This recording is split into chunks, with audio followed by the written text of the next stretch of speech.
ನಮಸ್ಕಾರ. ತಾರೀಕು 7/2/2024 ಶನಿವಾರ.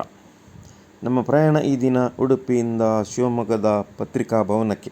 ಇದಕ್ಕೆ ಕಾರಣ ಅಕ್ಷತಾ ಪಾಂಡವಪುರ ನಟಿ, ರಂಗನಟಿ ಇವರ ಲೀಕ್ಔಟ್ ಎಂಬ ನಾಟಕದ 100ನೇ ಪ್ರದರ್ಶನ ಹಾಗೂ ಸಂಭ್ರಮಾಚರಣೆ.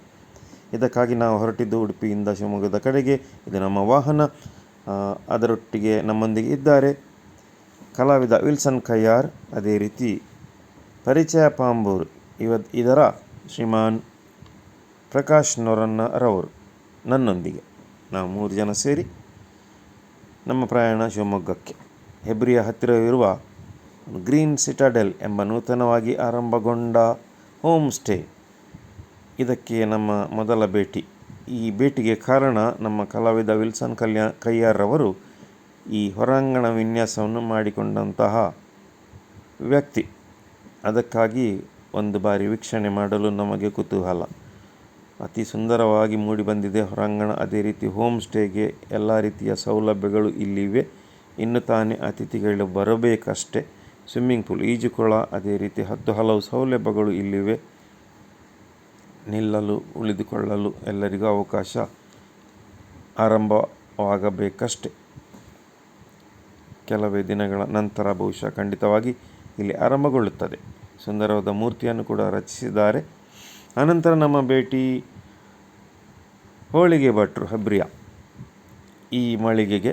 ಸಿಹಿ ತಿಂಡಿಯ ಭಂಡಾರವಿದು. ನಮ್ಮ ಕಣ್ಣ ಮುಂದೆ ರುಚಿಯಾದ ತಾಜಾ ಸಿಹಿ ತಿಂಡಿಯನ್ನು ತಯಾರಿಸಿಕೊಡುವರಲ್ಲಿ ಇವರದ್ದು ಎತ್ತಿದ ಕೈ. ಹಲವು ವಿಡಿಯೋಗಳು ಈ ಸಿಹಿ ತಿಂಡಿಯ ಮಳಿಗೆ ಬಗ್ಗೆ ಪ್ರಸಾರಗೊಂಡಿವೆ, ನಮಗೆಲ್ಲರಿಗೂ ತಿಳಿದಿದೆ. ಅದೇ ರೀತಿ ಬಹಳಷ್ಟು ಪ್ರಸಿದ್ಧಿ ಕೂಡ ಈ ಮಳಿಗೆ ಪಡೆದಿದೆ. ಅದೇ ರೀತಿ ಯಾವಾಗಲೂ ಇಲ್ಲಿ ಗ್ರಾಹಕರ ಬೀಡು ಇರುತ್ತದೆ. ನಾವು ಕೂಡ ಸವಿದೆವು ತಾಜಾ ಈಗ ತಾನೇ ಆದಂತಹ ಕಾಯಿ ಹೋಳಿಗೆ, ಬೇಳೆ ಹೋಳಿಗೆ, ಅದೇ ರೀತಿ ಜಲೇಬಿ, ಇತರ ಸಿಹಿ ತಿಂಡಿಗಳನ್ನು. ಹಲವು ಸಿಹಿ ತಿಂಡಿಗಳು ಇಲ್ಲಿ ಯಾವಾಗಲೂ ಲಭ್ಯ. ಪೇಡವಾಗಿರಬಹುದು, ಜಲೇಬಿ, ಮೈಸೂರು ಪಾಕ್, ಹಾರ್ಲಿಕ್ಸ್ ಬರ್ಫಿ, ಮೋತಿಚೂರ್ ಲಡ್ಡು, ಬೂಂದಿ ಲಡ್ಡು, ಈ ಥರ. ಇದನ್ನು ಸವಿದು ನಮ್ಮ ಪ್ರಯಾಣ ಮುಂದುವರಿದು ಆಗುಂಬೆ ಮೂಲಕವಾಗಿ ನಾವು ಶಿವಮೊಗ್ಗಕ್ಕೆ ಪ್ರಯಾಣಿಸ್ತಾ ಇದ್ದೇವೆ. ನಡುವೆ ನಮಗೆ ಒಂದು ಸುಂದರವಾದ ಫೋಟೋ ತೆಗೆಯಲು ಅವಕಾಶ, ಫ್ಯಾಮಿಲಿ ಫೋಟೋ. ಆನಂತರ ನಾವು ನಿಂತದ್ದು ಸಕ್ಕರೆಬೈಲು ಹತ್ತಿರ ಇರುವ ಒಂದು ಹೋಟೆಲ್ಗೆ ಊಟಕ್ಕೆ. ಸಕ್ಕರೆಬೈಲಿನಲ್ಲಿ ಆನೆ ಕ್ಯಾಂಪ್ ಇದೆ, ತಮಗೆಲ್ಲ ತಿಳಿದೇ ಇದೆ. ನಿಮ್ಮಲ್ಲಿ ಆನೆ ಇದೆಯಾ? ನಾವು ಹೋಟೆಲ್ ಹತ್ರ ಕೇಳಿದೆವು. ಇಲ್ಲ, ನಮ್ಮಲ್ಲಿ ಒಂದು ಹುಲಿ ಮಾತ್ರವಿದೆ. ಅದು ಹುಲಿ ಅಲ್ಲ, ಬೆಕ್ಕಲ್ಲ. ಅದಕ್ಕೆ ಹೇಳಿದರು ಅದು ಹುಲಿ ಆಗಿತ್ತು, ಅದಕ್ಕೆ ಮದುವೆ ಆದ ನಂತರ ಅದು ಹುಲಿ ಇದ್ದದ್ದು ಬೆಕ್ಕಾಗಿದೆ ಎಂದು. ಆಗಿರಬಹುದು ಅಂತ ನಾವು ಕೂಡ ನಂಬಿದೆವು. ಆ ನಂತರ ನಮ್ಮ ಪ್ರಯಾಣ ಮುಂದುವರೆದು ಖಂಡಿತವಾಗಿ ಭೋಜನದ ನಂತರ ನಮ್ಮ ಪ್ರಯಾಣ ನಾವು ಶಿವಮೊಗ್ಗಕ್ಕೆ ಮುಂದುವರಿಸಿದೆವು. ಪತ್ರಿಕಾ ಭವನಕ್ಕೆ ನಾವು ತಲುಪಿದೆವು. ಪತ್ರಿಕಾ ಭವನಕ್ಕೆ ಕೇವಲ ಬರುವವರು ಮಾತುಗಾರರು, ಮಾತಾಡುವವರು ಮಾತ್ರವಲ್ಲ, ಕೆಲವರು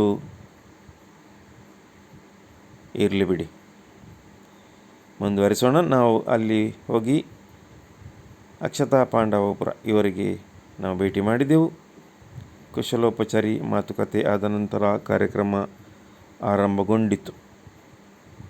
ಒಂದು ವಿಶಿಷ್ಟವಾದ ಒಂದು ನಾಟಕದ ಪ್ರಸಾರ. ಇದು 100 ಆಯೋಜಕರ ಪಟ್ಟಿ ಇಲ್ಲಿತ್ತು. ಆ ಪಟ್ಟಿಯ ಎದುರು ಪರಿಚಯ ಪಾಂಬೂರು ಇದೆ. ಅದರ ಎದುರು ಸಹಿ ಮಾಡ್ತಾ ಇದ್ದಾರೆ ಶ್ರೀಮಾನ್ ಪ್ರಕಾಶ್ ನೊರನ್ನ. ಅದೇ ರೀತಿ ನನಗೊಂದು ವಿಶಿಷ್ಟ ಅನುಭವವಾದದ್ದು ಏನೆಂದರೆ, ಮಿಲಾಗ್ರಿಸ್ ಕಾಲೇಜ್ ಕಲ್ಯಾಣಪುರ ಇವರ ಪರವಾಗಿ, ಅಂದರೆ ಅದರ ಪ್ರಾಂಶುಪಾಲರಾದಂತಹ ಡಾಕ್ಟರ್ ವಿನ್ಸೆಂಟ್ ಆಳ್ವರ ಪರವಾಗಿ ನನಗೆ ಸಹಿ ಮಾಡಲು ಒಂದು ವಿಶಿಷ್ಟವಾದ ಅನುಭವ, ಗೌರವ. Students, bring your parents tomorrow, I want to talk to them ಅಂತ ಹೇಳುವಂತಾಯಿತು. ಅದೇ ರೀತಿ ಕೆಲವು ಹೊತ್ತಿನಲ್ಲಿ ಕಾರ್ಯಕ್ರಮ ಆರಂಭಗೊಂಡಿತು. ಸುಂದರವಾದ ಸ್ವಾಗತ ಗೀತೆಯೊಂದಿಗೆ. ಇದೊಂದು ವಿಶಿಷ್ಟವಾದ ನಾಟಕ ಪ್ರಕಾರ. ಇಲ್ಲಿಯೂ ಹೀಗೆ ನನ್ನ ಅನುಭವಕ್ಕೆ ಬಂದಿರಲಿಲ್ಲ. ನಾನು ಕೂಡ ನೋಡಿದ್ದೇನೆ ಈ ಬಾರಿ. ಅದಕ್ಕಾಗಿಯೇ ನನಗೆ 100ನೇ ಸಂಭ್ರಮಕ್ಕೆ ಸೇರಲು ತುಂಬ ಸಂತೋಷ. ಏಕವ್ಯಕ್ತಿ ನಾಟಕ ಎಂದು ಕರೆದರೂ ಈ ನಾಟಕದಲ್ಲಿ ಇರುವ ಎಲ್ಲ 10 ಹಲವು ಪ್ರೇಕ್ಷಕರು ಕೂಡ ಈ ನಾಟಕದ ಭಾಗವಾಗಿರುತ್ತಾರೆ. ಅವರೊಂದಿಗೆ ಸಂಪರ್ಕ, ಅದೇ ರೀತಿ ಮಾತುಕತೆ ಎಲ್ಲ ಸೇರಿರುತ್ತದೆ.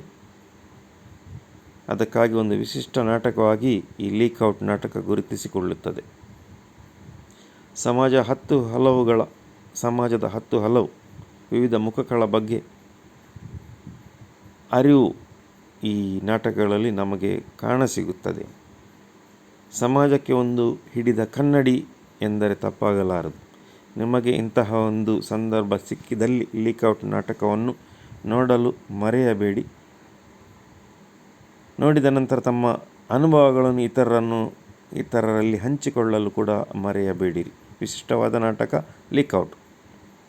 ನಟಿ ಅಕ್ಷತಾ ಪಾಂಡವಪುರ. ಅನಂತರ ಆಯೋಜಕರಿಗೆ ಸನ್ಮಾನ ಕಾರ್ಯಕ್ರಮ ನಡೆಯಿತು. ನಮ್ಮ ಪಾಂಬೂರು ಪರಿಚಯದವರು ಸನ್ಮಾನ ಸ್ವೀಕರಿಸಿ